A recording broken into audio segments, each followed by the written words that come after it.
Sementara itu, Pergub nomor 99 tahun 2018 tentang pemasaran dan pemanfaatan lokal diapresiasi sejumlah kalangan. Namun, selain harus meningkatkan kualitas buah dan pembinaan ke petani perlu dilakukan, pemerintah diminta untuk membantu petani agar hasil panen dibayarkan secara langsung, bukan 2 hingga 3 bulan berikutnya, sehingga tidak membuat bangkrut petani.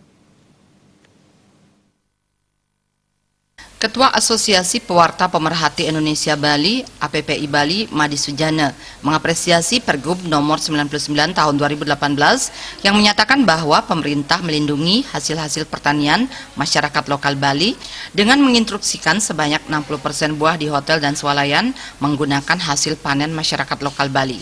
Tujuan pemerintah adalah untuk memasarkan hasil pertanian masyarakat Bali sehingga kesejahteraan para petani mampu terwujud. Selama ini hotel maupun swalayan sebagian besar menjajakan buah impor, bahkan hanya beberapa persen saja menggunakan buah lokal. Mendukung Pergub ini, pemerintah diminta untuk membina para petani agar mampu meningkatkan kualitas buah yang dipanen sehingga tidak merugikan kedua belah pihak. Namun menurut Madi Sujana, hal lebih penting adalah dalam pemasaran.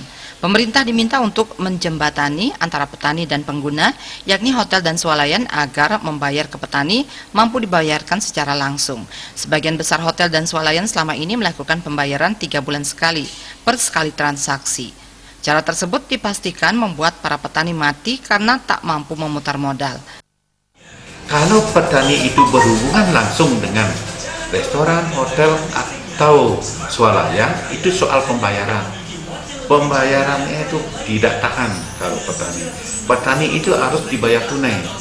Kalau sampai seperti sekarang ini, pembayaran dari mereka-mereka itu 2 bulan bahkan sampai 3 bulan, mana mungkin petani modal kecil dibayar di kredit sebanyak 1 bulan, 2 bulan sampai 3 bulan, tidak bisa berputar itu modal. Bagaimana petani itu akan bisa produksi dengan baik?